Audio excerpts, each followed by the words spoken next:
Okay, today's my English chat 2020, January 22nd, 28th. And today's my practices follow about English. I read an article and watched video related to English and studied English vocabulary, mostly focused on business terms.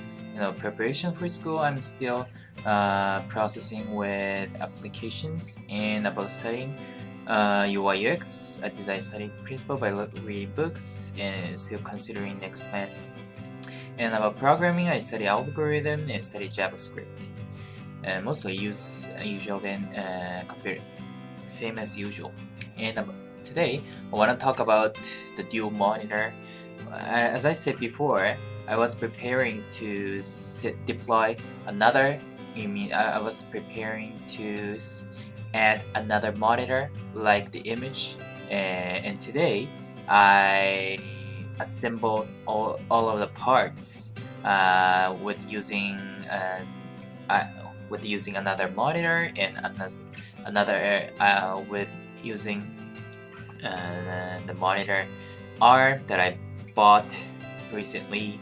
And this image wasn't actually mine, but it looks like mine, so I use this. It was like, and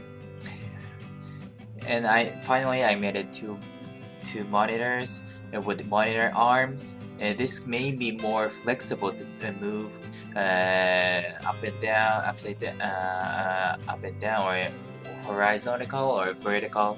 It can be more flexible, so I think it will be more benefit for me.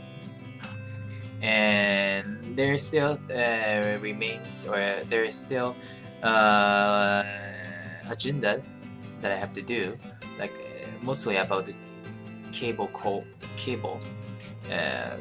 cord. I have to organize them. Today is not a final one. It's like kind of prototype one, so I'm testing what kind of how it works. So I still have to organize my room and especially cable, but it seems it's working well. So I'm very looking forward to finishing my this task. And that's all. Thank you for watching.